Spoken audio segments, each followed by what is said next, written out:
La profondeur, comme a été vu dans le cours, du point P, qui est la distance du point P, distance orthogonale du point P par rapport à la baseline, à la distance inter-centre de projection, on peut démontrer qu'elle est égale à f étant la distance focale, fois t c'est la distance baseline, c'est-à-dire la distance entre les centres de projection au left, au right,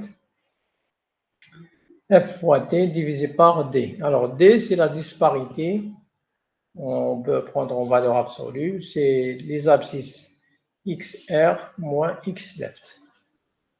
Voilà, donc ça c'est l'énoncé. Normalement, vous avez même implémenté ça. J'espère que vous avez bien compris. Alors, première question, estimer la précision du système stéréo en supposant qu'il y a une seule source de bruit qui est dans la localisation des points en correspondance. C'est-à-dire qu'on veut essayer de voir quelle est ici la précision. On va essayer de calculer la profondeur Z divisé par Z bruité. Donc, supposons que ZZ c'est théorique. Et s'il y a un bruit sur les coordonnées XL et XR, on va essayer de calculer la nouvelle profondeur et on va voir quelle est l'erreur. C'est-à-dire l'erreur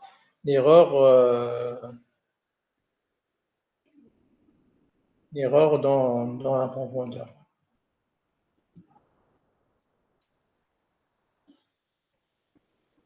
D'accord? Après, on vous demande de discuter la dépendance de cette erreur, de l'erreur de profondeur, dans l'estimation de la profondeur, dans l'erreur de l'estimation de profondeur, comme étant en fonction de f et de la distance focale et de t. Donc, s'il y a dépendance, il n'y a pas de dépendance. D'accord? Si on parle de l'erreur, bien sûr, erreur relative, hein, pas erreur absolue. Bon, l'erreur absolue, ce sera autre chose. Voilà. Tout d'abord, est-ce que vous avez compris l'énoncé?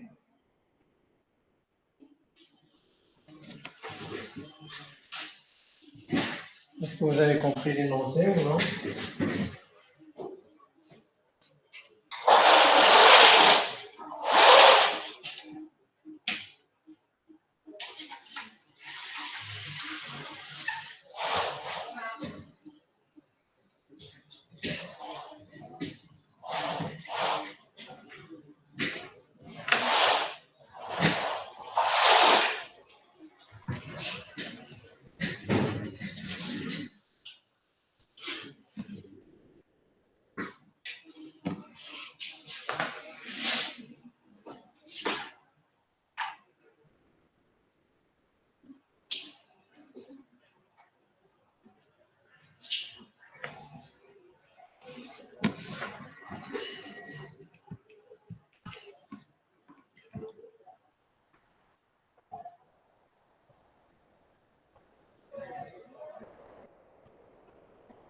Non. Alors, Merali me dit non.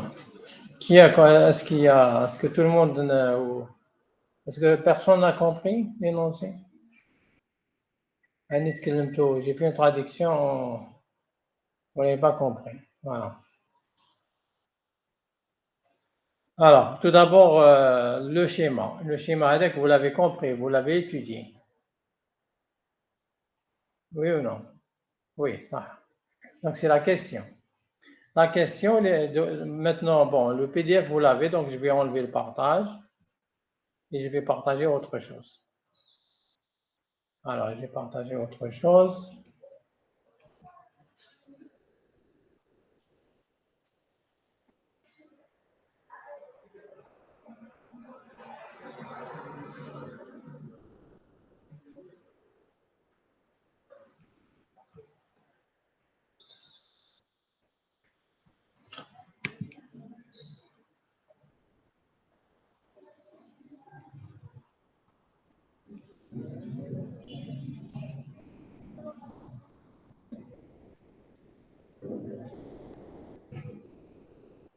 Alors, voilà.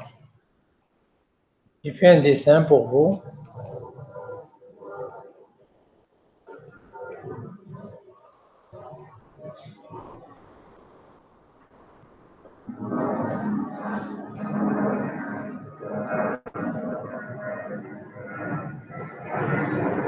Voilà.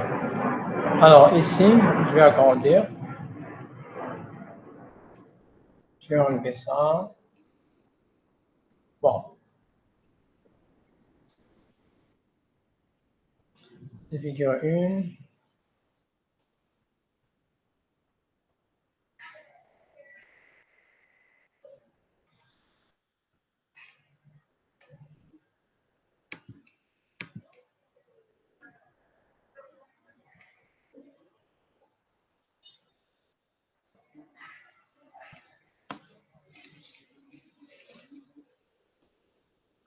Alors, je vais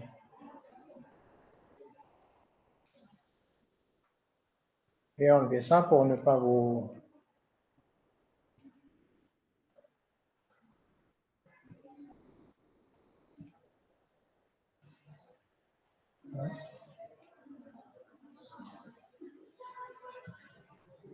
Voilà, je vais enlever ça.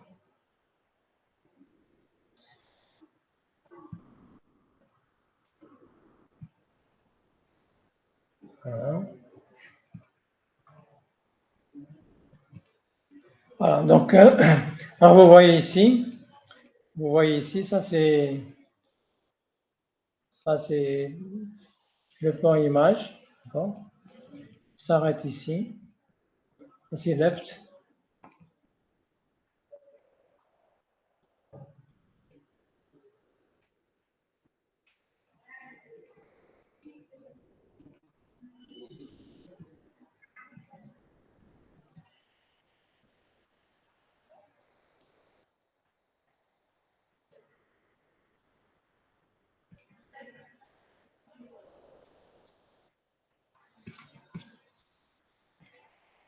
Voilà, ici, ça c'est la caméra gauche, hein, donc ça c'est gauche, left. Ici c'est la caméra droite.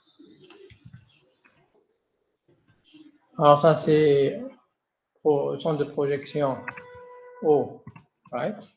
Ça c'est le centre de projection au left. Voilà. Alors ici nous avons donc je vais marquer ça comme étant un point. Alors regardez bien ici, ça c'est le point P. Il va se projeter en point ici. Et P left, ça c'est P right. Donc on va écrire ça. Ça c'est P. Il va se projeter ici en P left, et P, ici c'est P right. D'accord? Voilà, donc ça c'est P left, P right. Vous êtes d'accord avec ça? Est-ce que vous me suivez?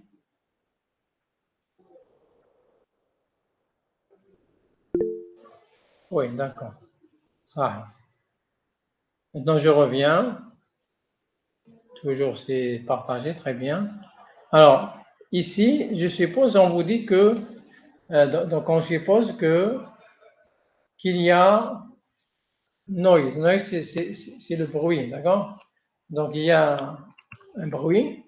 Alors le bruit, il est dans la localisation, il est dans X, et il est dans P left, P right. Donc il est dans les deux points, c'est-à-dire dans la localisation. On suppose que pour simplifier l'étude, on va dire qu'il y a uniquement, on ne va pas parler des points d'impact, etc. On va dire qu'il y a uniquement les deux. Les deux, quand on va les détecter, bien sûr, vous connaissez les points shift. Quand on détecte les points shift, il y a une incertitude donc, dans la localisation. On n'est jamais sûr que c'est le point théorique. Donc, alors, ça veut dire que ce qu'on a appelé la distance D qui est égale à valeur absolue de x right moins x left. Donc ça, c'est la disparité. La DIA, elle est entachée d'erreur. Entachée, cette distance, elle est entachée d'erreur. D'accord? Donc elle est entachée d'erreur. Maintenant, ça veut dire quoi? Ça veut dire que, en réalité, quand on va calculer D en réalité devient D plus delta. Bon, je vais écrire delta D d'ailleurs.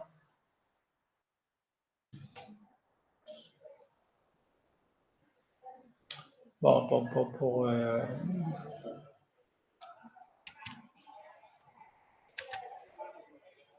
on le devient D'.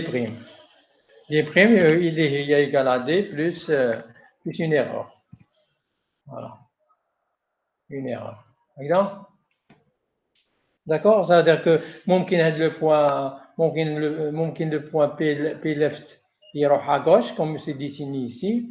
ممكن le P right يروح à droite, et inversement. D'accord? L'essentiel, c'est que il y a quoi? Il y a une erreur au niveau de cette distance. Donc, un D devient comme ça. Alors, vous êtes d'accord avec ça? Ça va maintenant?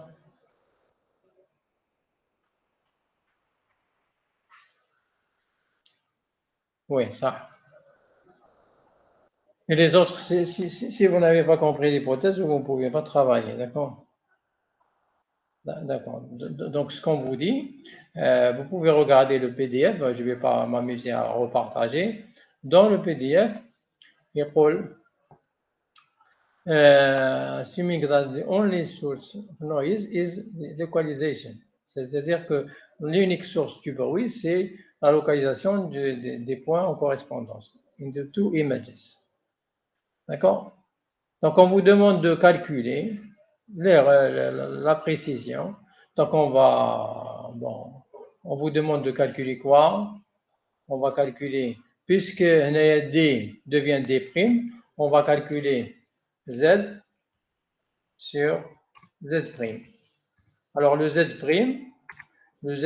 d'ailleurs, c'est obtenu avec erreur sur XL et X right. Maintenant, on va prendre D'.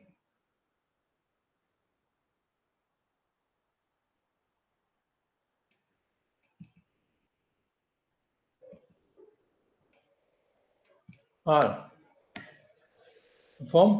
Donc, on va essayer de voir quelle est la précision. Bien sûr, la précision aussi. Ici, c'est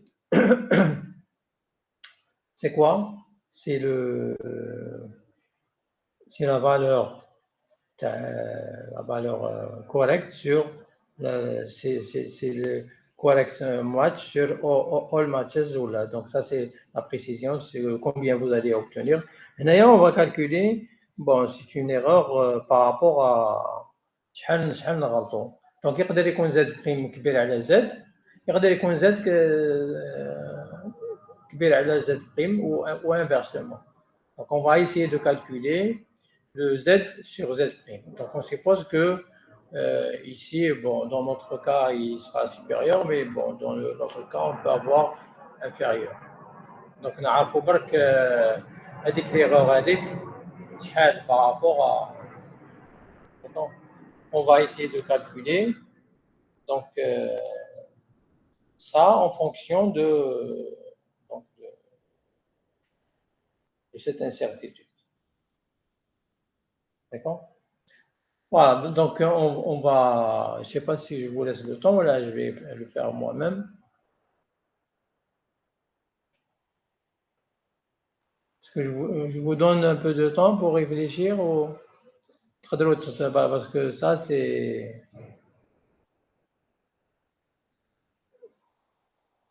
Bon, pour voir que c'est ça la computer vision, quand vous essayez d'évaluer les performances du système, il faut faire un peu de théorie. Donc, c'est mieux de le faire directement. Ah, vous ne voulez pas vous essayer de prendre un stylo, chauffer, واش تقدر ديرو Z sur Z prime, attends, شوف دوك نحسب تاعي Z sur Z prime égale à 1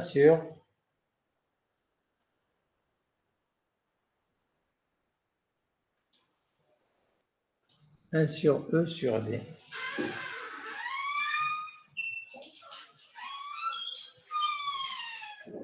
Non, non, non. Égale à Z sur Z prime égale à 1 égale donc E sur D prime, j'ai D. C'est ça? Ouais. Donc, je rate 1 sur E plus D prime.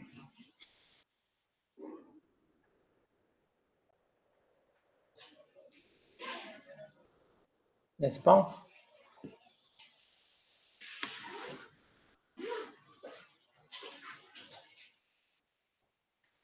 معليش. On va le faire ensemble. On va le faire ensemble ou la contre vous faites signe, donc vous parlez. Alors, je vais agrandir là. Bon, moi je l'ai fait hier, bon, donc je suis en avance peut-être pour vous. Alors, ici je vais mettre comme ça, c'est bon. Alors, là, donc, alors Z égale F et F fois T sur D. D'accord? Donc, alors, maintenant, si je m'intéresse à calculer, bon, delta, on Z prime, d'accord? Z prime moins Z égale à quoi? Alors, je vais d'abord écrire Z prime égale à F T sur D plus E. E à D, c'est l'incertitude. Bon. Donc, معناتها soit XL, soit XR, il y a eu une incertitude. Et donc, on aura, au lieu de D, on aura D plus E. D'accord? Voilà. Après donc, pour ne pas perdre, donc je vais calculer delta Z, et voir Z prime moins Z. D'accord? Z prime moins Z égale à quoi? Donc, ou la Z moins Z prime qui est. Donc,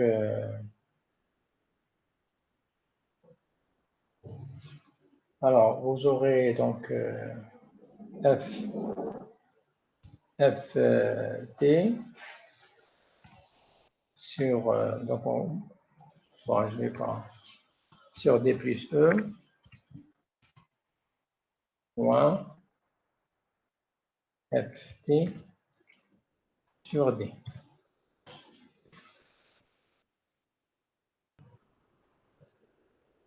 Bien. Bon, ça dépend, le E يقدر يكون بوزيتيف يقدر يكون نيجاتيف. دونك Z prime يقدر يكون كبير على Z ولا يقدر يكون أصغر من Z. D'accord? Donc, il y a qu'un l'erreur, si on va, tout dépend de la position du Z, de l'incertitude, où il y a le déplacement. Donc, là, on travaille dans le cas général, mais le EAD, il peut être positif ou négatif. D'accord? Donc, là, soit il est positif ou E négatif. Tout dépend de l'erreur. L'essentiel, ça c'est le cas général. D'accord? Voilà, donc, parce que monsieur, je peux pas à chaque fois revenir à l'écran sur. S'il y a une erreur ou là, où vous n'avez pas compris, vous me le dites. Après, donc si je vais simplifier ici, donc il est égal à donc ft facteur. Donc, bon, après je simplifie, donc ça devient moins e divisé par d fois d plus e. Voilà. Donc 1 sur d plus e, moins 1 sur d, donc moins e sur d fois d plus e. Voilà. Donc,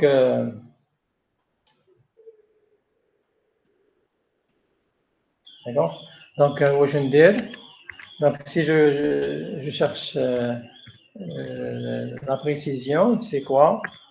Égal à quoi? Égal à z divisé par z plus erreur of z.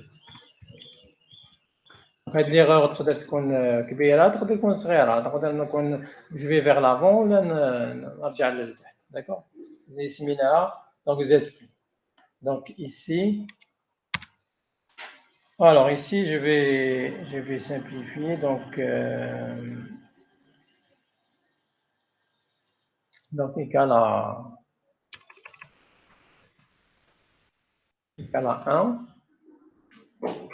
1 divisé par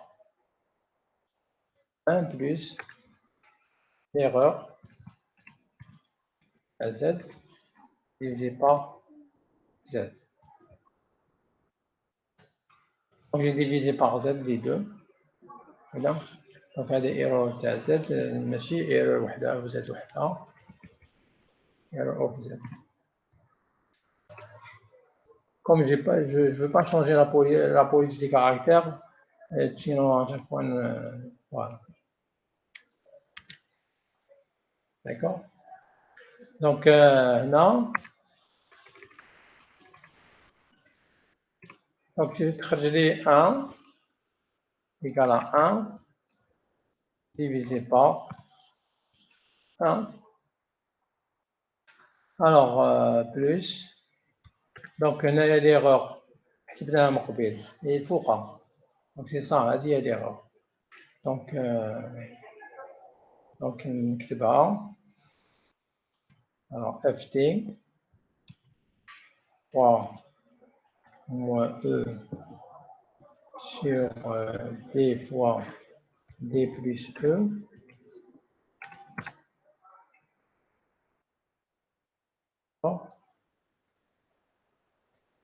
Que je divise tout ça, donc 1 plus, que je divise sur z. Donc z les lois ft sur d.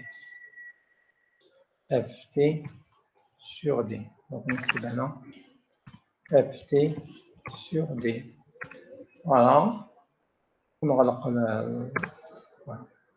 Alors ici, je vais simplifier bien sûr.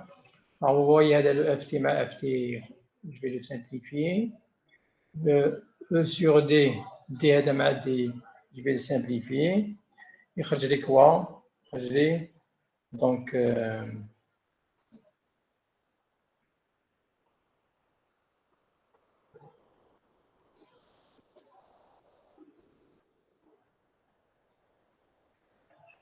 alors je vais l'écrire sur comme ça donc 1 sur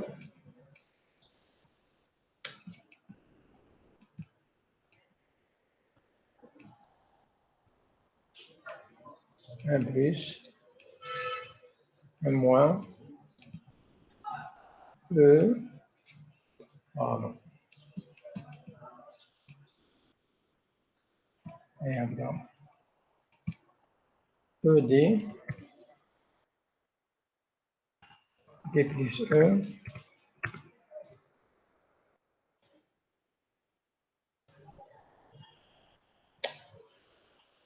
non point e divisé par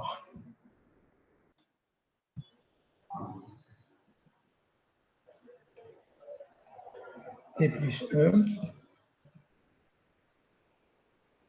D fois D plus E, d'accord? Donc, quand même que je descends. Donc, 1 plus tout ça.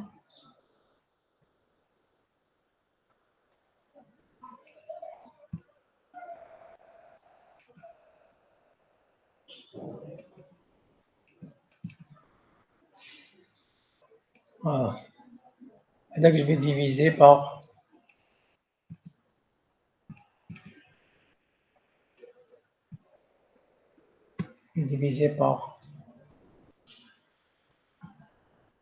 D.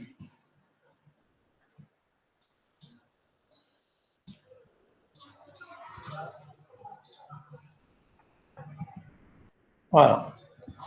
Alors ici, j'ai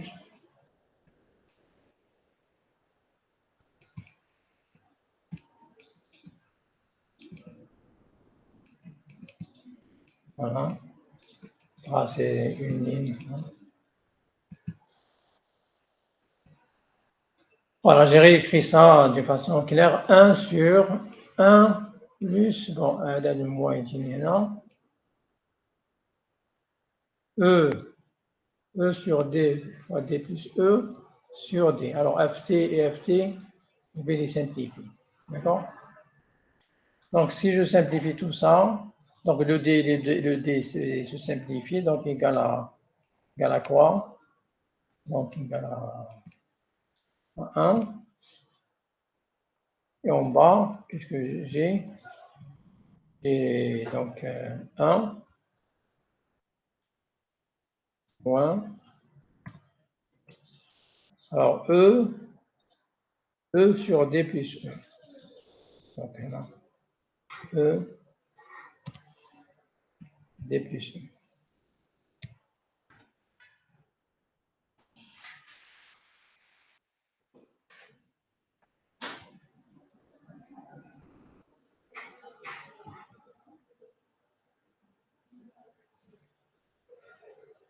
Ça,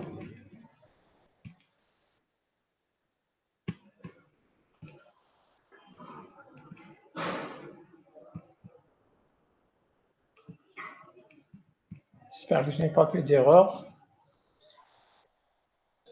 D au carré, monsieur, non? D au Comment? carré fois D plus E. Oui, D au carré. أنا لا راه monsieur. هنايا. هنا تخرج لي D fois D fois plus E, c'est ça? E sur Oui, D, monsieur, c'est ça. Ouais. D au carré. On a D au carré, c'est ça?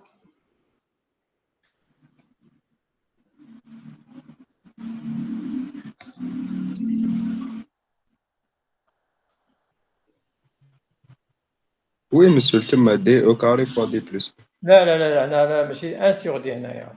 راني غلط أنا. Ah, Il c'est dit 1 1 sur sur D. D. 1 sur D. Non. Parce que je suis en train de vérifier avec ce que j'ai fait. Il écrit il y en a 1 sur D. هكذا. Pour un peu rectifier, il y en a 1 sur D. Non, بعد عندي هنا سطر. Voilà. Donc, tout ça, donc هنايا égal. Alors, la même chose, on a D plus E moins D, تخرج لي D. D sur D plus E, d'accord? Égal à net θ. Donc, on aura 1 sur, en bas, c'est D plus E moins E. Vous voulez les D, d'accord? Les D plus E moins E, que je divise le tout sur D plus E. Voilà, donc je vais mettre mes... Oh, c'est difficile, il y a marqué ce tableau, mais donc je suis obligé de faire ça. C'est égal. Bon, ça veut dire qu'il y a D sur E, donc ça égale à il faut qu'il D plus E sur D. D plus E sur D. Égale à 1 plus E sur D. Voilà. Donc on dirait égal.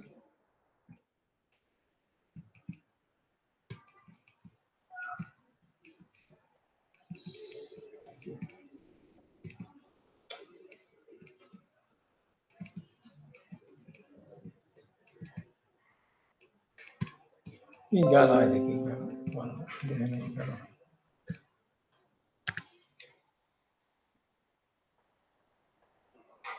Alors, D plus E plus E.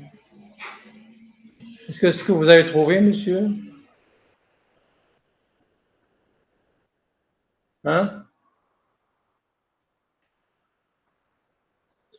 Oui, c'est Donc, ça. ça veut dire quoi? Donc, ça veut dire quoi? Ça veut dire que si on n'a pas fait d'erreur de calcul, hein, d'accord? Pour avoir le raisonnement, ça veut dire que la précision sur le Z égale à 1 sur E sur D. C'est-à-dire que ben, le 1, qu'est-ce qu'on a fait? L'erreur, en réalité, c'est E sur D. C'est-à-dire que en réalité, soit E est un positif, soit un négatif. Donc, Z sur Z prime, معناتها يقدر يكون كيف نقصوا له E sur D ولا نقصوا له 1 sur D. Plutôt E sur D. Donc, la précision, il y a donc l'erreur. Si je fais Z sur Z plus l'erreur. Si je fais l'erreur de Z divisé par Z, c'est E sur D. Donc, la précision, c'est E sur D. معناها إذا كنت غلط مثلا دي égale à 10 سنتيمتر وانا عندي غلط 1 dixième, donc l'erreur Z يكون 1 dixième. Est-ce que vous êtes d'accord avec ce que j'ai écrit? متفاهمين هنايا parce que j'ai divisé. Bon, là ici j'ai divisé Z sur Z, mais ما درتش l'erreur sur pour avoir un pourcentage. D'accord? Est-ce que vous êtes d'accord avec ce que j'ai écrit là?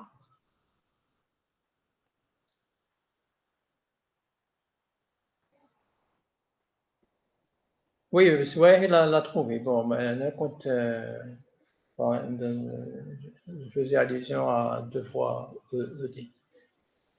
Ça va? Est-ce que tout le monde est d'accord?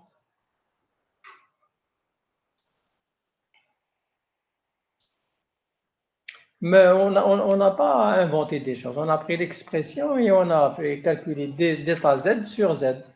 Donc, c'est beau égal à 1 plus ED. Maintenant, bon, si je fais Z, c'est beau E sur D. On trouve E sur D. Alors, la question suivante. Discuss la dépendance de cette erreur par rapport à baseline et la focale. Alors, qu'est-ce que vous pouvez dire? Est-ce qu'elle dépend ou elle ne dépend pas?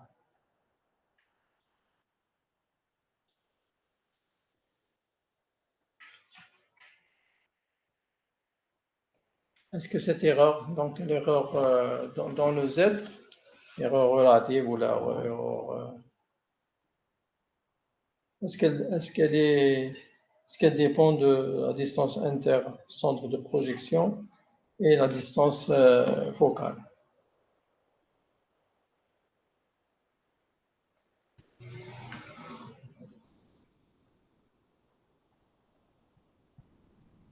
Hein? Dans l'expression, elle ne dépend pas. D'accord? Dans l'expression, elle ne dépend pas. Alors, on n'a pas trouvé. Tout se simplifie. D'accord? Alors, vous pouvez prendre un capture d'écran de ça. Je vais le sauvegarder. Après, je vais vous l'envoyer.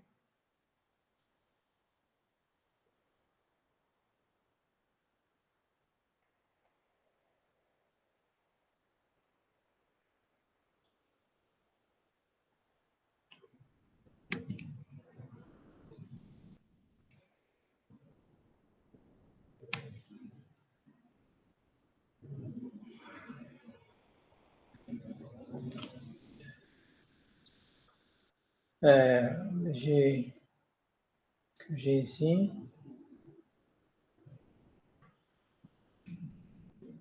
Ok, oui. Alors, est-ce que vous voyez le nouveau partage? Non, je vais arrêter le partage. C'est bon, vous avez fait une capture d'écran. Alors, je vais partager à nouveau.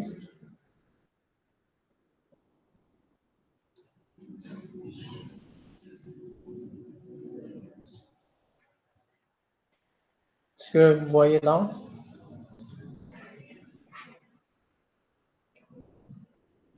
Oui. Voilà. Alors, j'ai essayé de vous convaincre, quoi, géométriquement, que lorsque, avec un système stéréo, quand on fait une erreur, sur la localisation des points, peu importe la focale, peu importe la distance intercentre de projection, l'erreur relative de Z, elle devient, elle est à peu près égale à E sur D. On va voir. Hein? Regardez ici ce schéma. Dans ce schéma, maintenant, je vais mettre en rouge comme ça, vous allez vous retrouver. Mettre en rouge. Ah, voilà. Ça, c'est le plan image left. C'est le plan image right. D'accord? Donc, on a le centre de projection. Là, c'est l'axe optique, non? Là, c'est l'axe optique. Là, c'est la focale.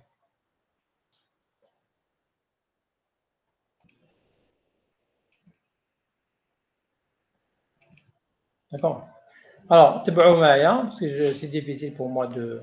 Supposons que nous avons fait une erreur, on a dit un seul point. Donc ici, le point P, il est là. Le point P, il est là. D'accord?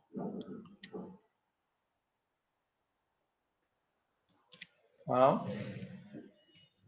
Alors, supposons que j'ai fait une erreur. Donc, initialement, donc le point gauche, le point droit, je le laisse comme tel. Donc, le point gauche, quand il s'intersecte, il donne le point P. Le point P, il a une profondeur. Si je fais une erreur là, d'accord? Si je fais une erreur de delta x, peu importe delta x non? Donc, delta E,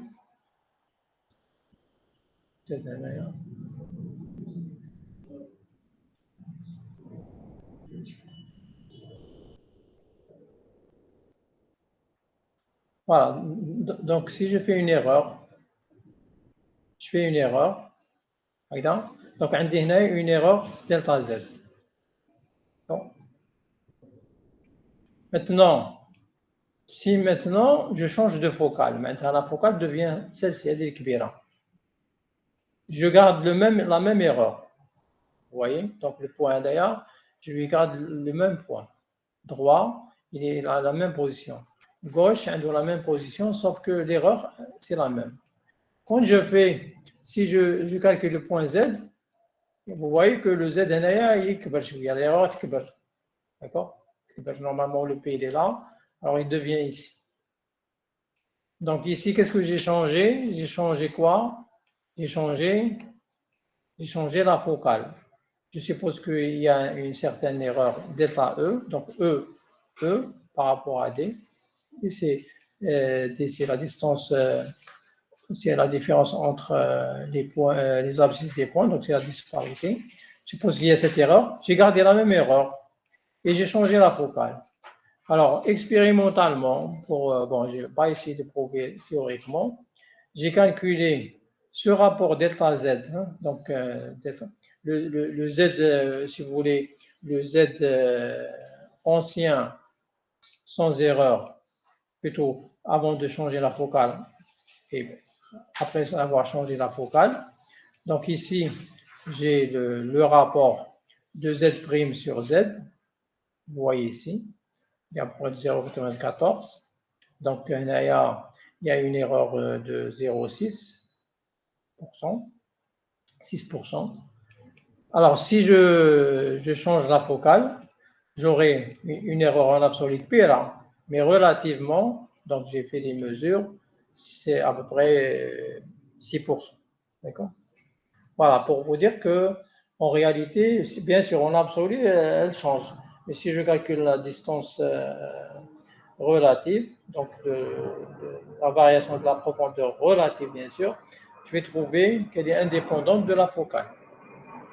Est-ce que vous m'avez suivi? Donc, ça, c'est un raisonnement géométrique, vous pouvez le faire vous-même.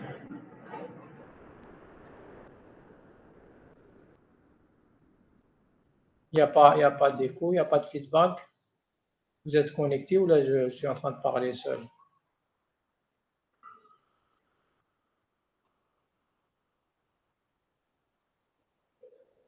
Alors, je vous informe que ça, c'est un exemple de sujet qui peut être donné en examen. Donc, vous avez un raisonnement à faire. Est-ce que vous avez entendu ce que j'ai dit?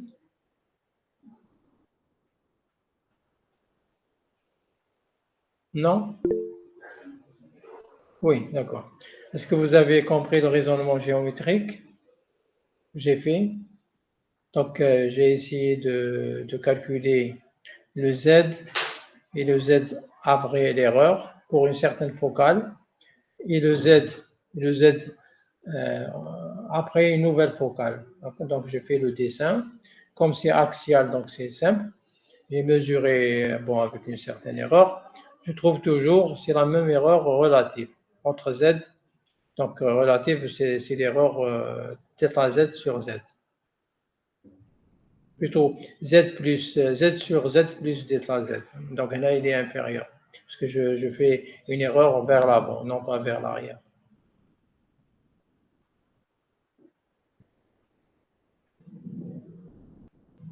Bon, donc je suppose qu'il n'y a pas, Alors maintenant, je vais partager avec vous autre chose. Donc, 3.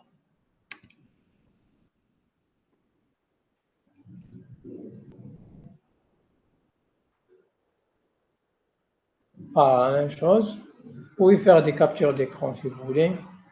Donc, je vais arrêter la présentation. Et je vais présenter d'autres fenêtres. Voilà, dans cette figure,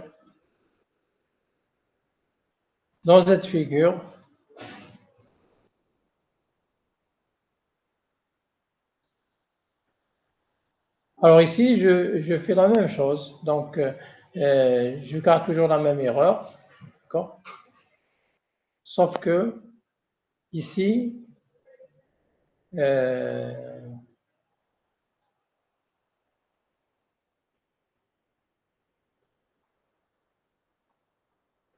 non, c'est pas ça. Je l'ai fait au niveau de la première figure. Je ne sais pas si je peux rattraper ça.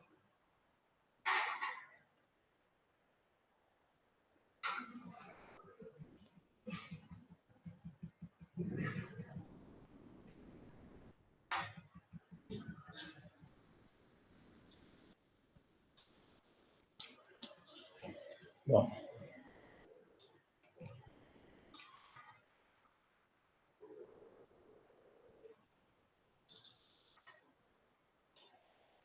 Désolé, mais j'ai effacé la figure. Alors, j'ai refait la même chose en...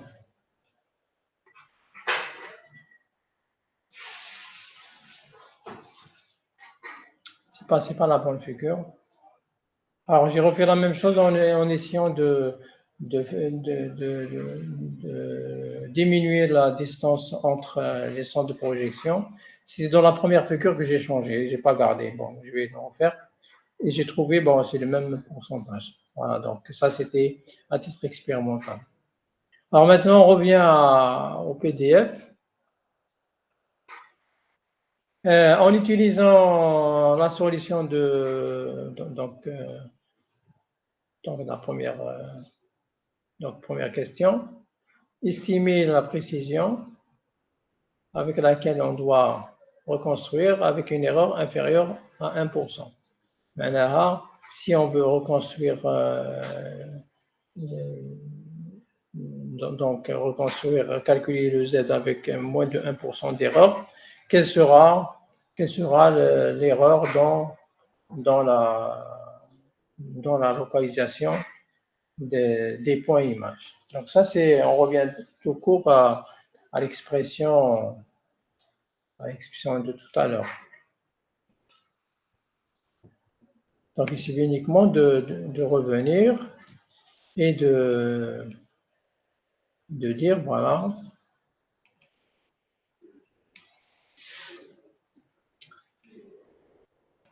je vais partager.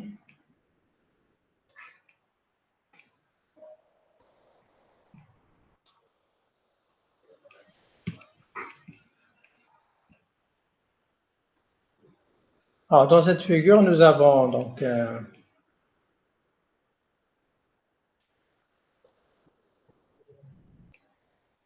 alors on veut que l'erreur, donc la précision, donc 1 plus E sur D, d'accord?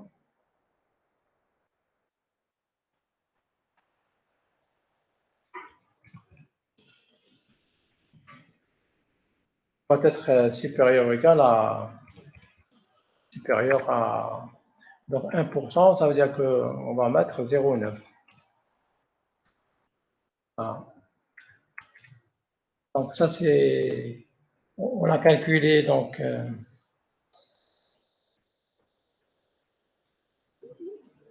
d'accord. Donc on aura en réalité donc ici, si je m'intéresse à quoi? Donc l'erreur bien sûr relative, hein, 0%. Donc l'erreur relative ici c'est E sur 2, E sur D.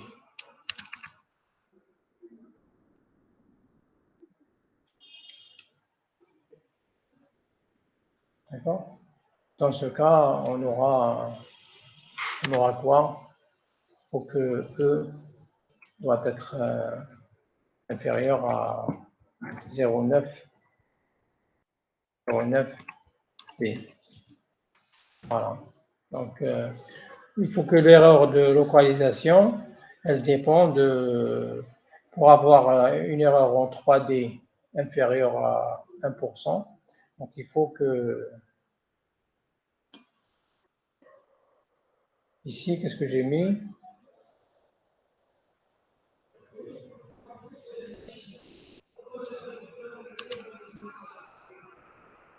Donc, pardon, 0,1, non? Va être inférieur à 0,1. Voilà. 1 fois D. Donc, si vous avez par exemple par exemple 100 pixels, il faut que l'erreur doit être inférieure à 1/10 donc de cette distance. Voilà, donc on a tardé pour le premier exercice. Est-ce que vous avez des questions?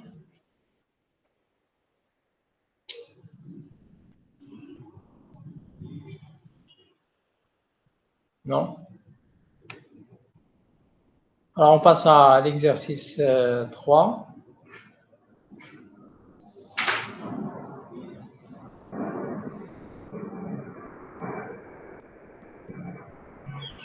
Alors l'exercice 3,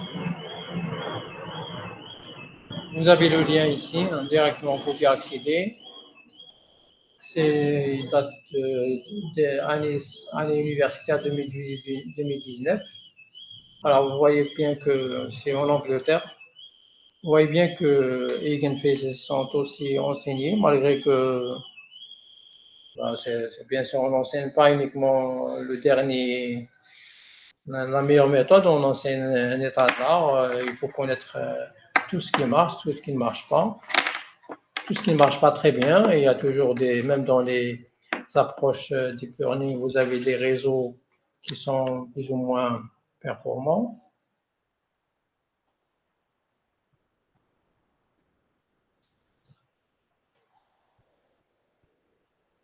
Alors,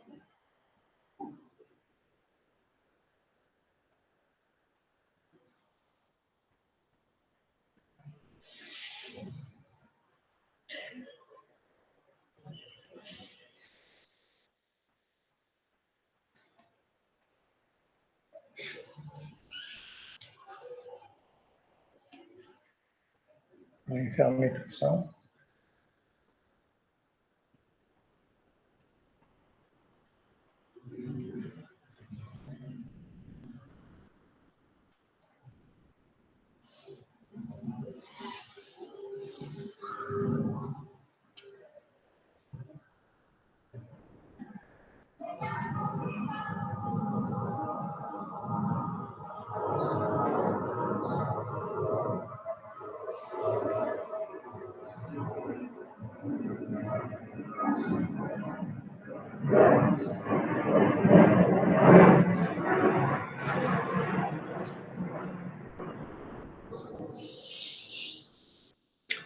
Bon, pour vous mettre à l'aise, que bien sûr,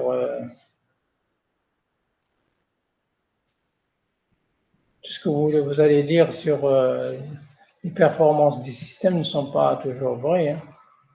Alors ici, je vous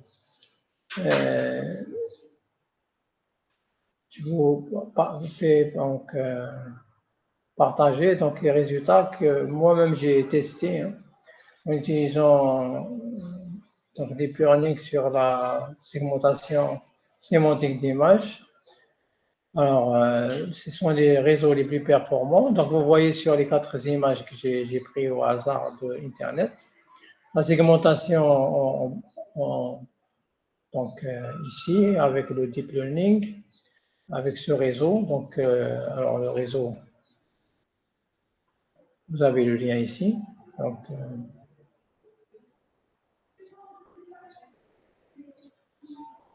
après, je vais vous donner si vous voulez. Alors, tout marche bien sur les 3. Sur la 4, si on donne la tortue, vous voyez le résultat ici. Le résultat, il est là. Alors, il vous donne build, il vous donne aussi donc ship. D'accord? Donc, voilà, il est totalement à côté, malgré tout ce qu'on a fait avec les ressources de calcul. Quand l'objet il a été bon, il a été plus ou moins vu avec les conditions d'illumination, etc. Ça marche très bien, comme le cas ici. Et sinon, il va échouer. Donc ça, c'était uniquement pour dire qu'aujourd'hui, on a un système qui marche. Il marche à 80%. Demain, on va aboutir à un système à 81 et ainsi de suite. Alors, donc, je disais pour l'exercice 3. Alors, pour l'exercice 3, alors on essaie donc de parler de eigenfaces, donc l'approche qui permet de calculer ces images, ces vecteurs propres. Donc, au problème à une matrice qu'on a définie pour la phase de reconnaissance de face. Alors, on vous demande donc, on vous pose les questions suivantes. Alors, quel est le rôle de la database population pour l'exemple de face sur cet algorithme? Donc, la dépendance. Donc, qu'il y a dépendance.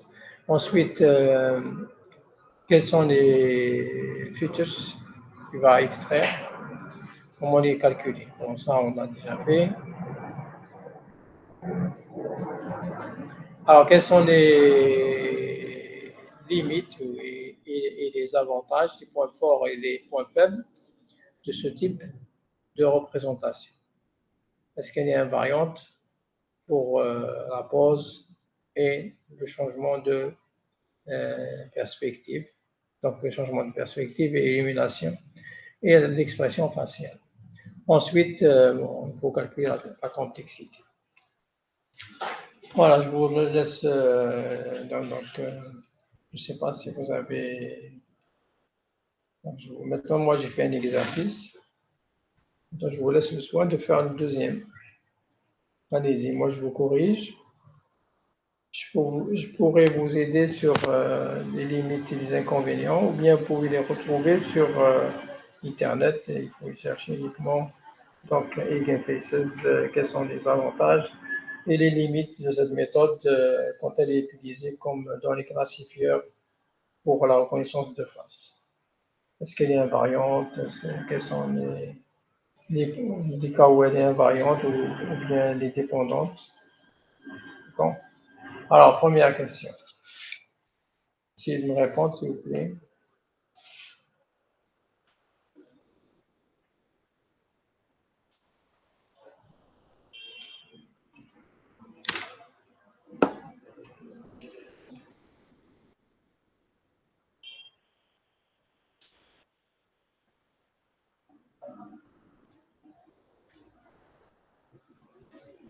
Alors, quel est l'intérêt de la dataset sur laquelle on va calculer les eigenbases?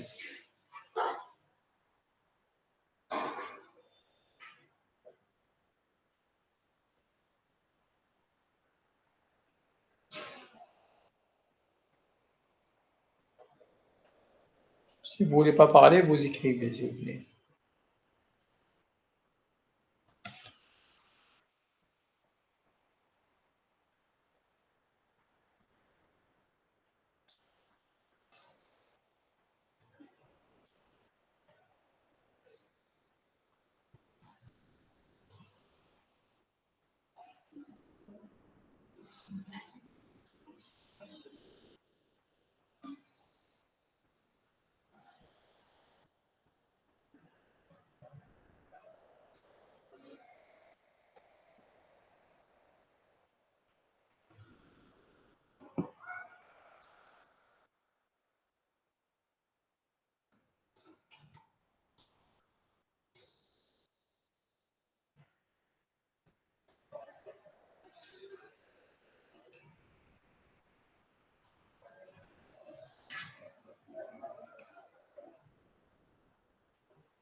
Alors, prenez des exemples de quoi?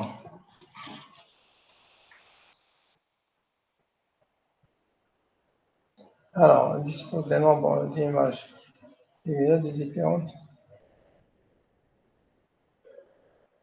Oui. Donc, ici, je vais simplement de dire que le rôle, c'est un rôle d'apprentissage. D'accord? Training, maintenant l'apprentissage. On va s'entraîner et on va extraire, bon, on va apprendre.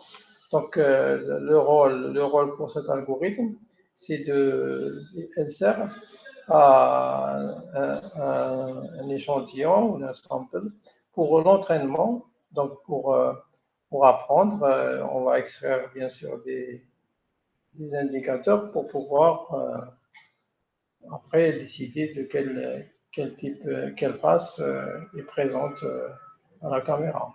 Donc, la réponse à la première question, c'est dire, elle joue le rôle donc de l'ensemble d'apprentissage. Alors, deuxième question, quels sont les primitives que cet algorithme, c'est-à-dire Eigenbases computation, calcul des vecteurs propres, qu'elle va extraire?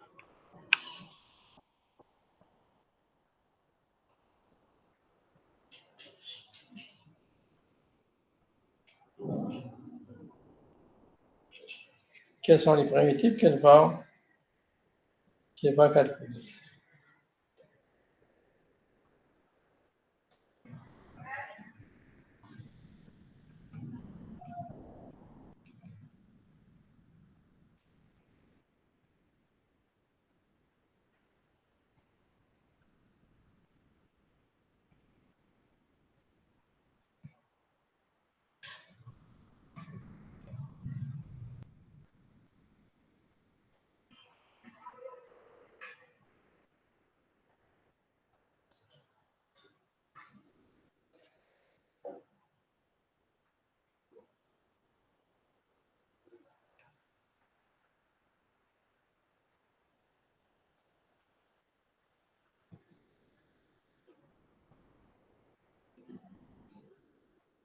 Alors, j'attends toujours la réponse.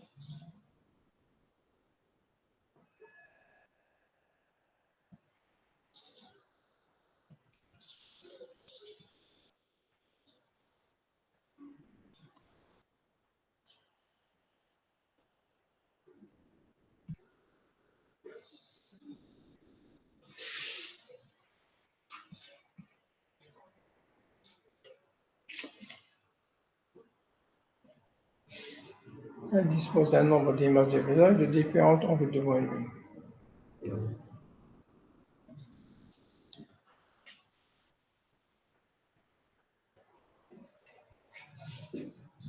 Alors, la réponse, c'est variance des images pour classer les faces.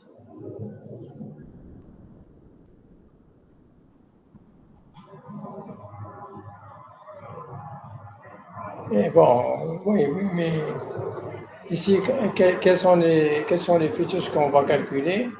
On va calculer, les features sont les vecteurs propres, les valeurs propres de la matrice de covariance qui représente bien sûr qui va indiquer les principales composantes donc, la CPU.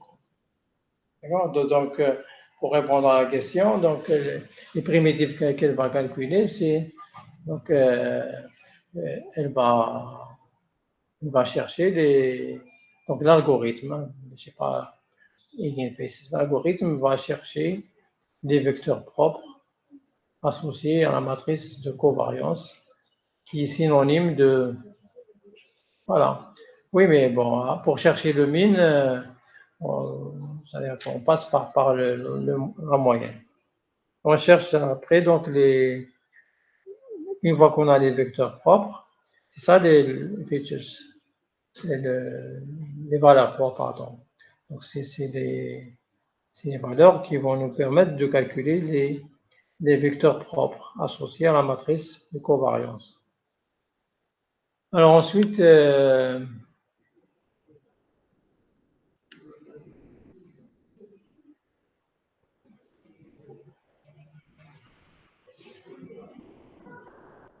comment est représenté en termes de la population existante de faces une face donnée. Donc c'est ça la traduction. With any given face represented in terms of existing population of faces. Comment on va représenter une face donnée par rapport à l'ensemble des faces existantes de la population ou bien du training set. Comment on représente une face?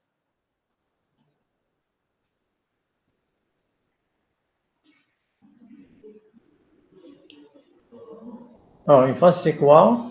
C'est une combinaison linéaire. Donc, une face, elle peut être écrite comme étant une combinaison linéaire de tous les vecteurs propres ou bien eigenfaces. En calculant d'abord la projection, donc on calcule les weights, les poids, et on écrira donc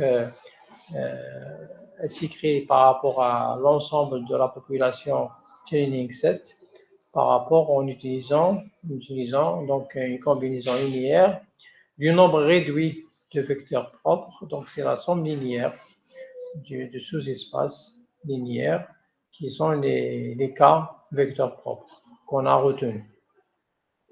D'accord?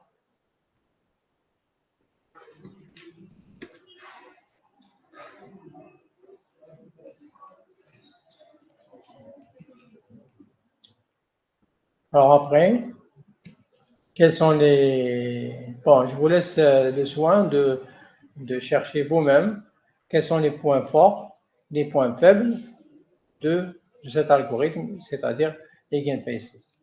Quels sont les points forts et les points faibles de cet algorithme.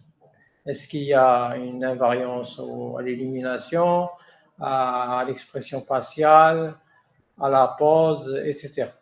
Donc tout ça, ça a été bien démontré par des expériences, par des expérimentations. C'est-à-dire qu'on prend une population, après on prend une population des images hors de cette population, mais avec différentes illuminations que celles qui sont présentées dans le training set, ou bien des poses très différentes, ou bien avec des expressions faciales. Est-ce qu'on arrive à retrouver, quand il y a une expression faciale, est-ce qu'on arrive à retrouver la face de la personne? Donc tout ça, ça a été, du point de vue expérimental, donc il y a des points forts et des points faibles, et plutôt les limites, donc les inconvénients de cette méthode. Donc je vous laisse le soin de chercher, de noter ça. Alors on corrigera le mercredi prochain. Voilà, donc est-ce que vous avez des questions? Bon, le deuxième exercice, là, je vous laisse le soin de le faire à vous-même. Alors, il concerne la mise en correspondance. C'est un bon exercice.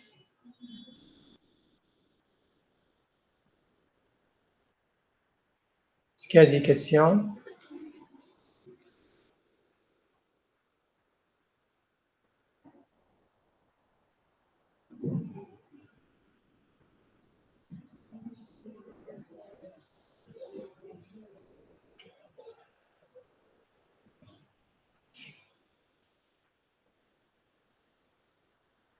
Pas de questions? On dirait que vous êtes...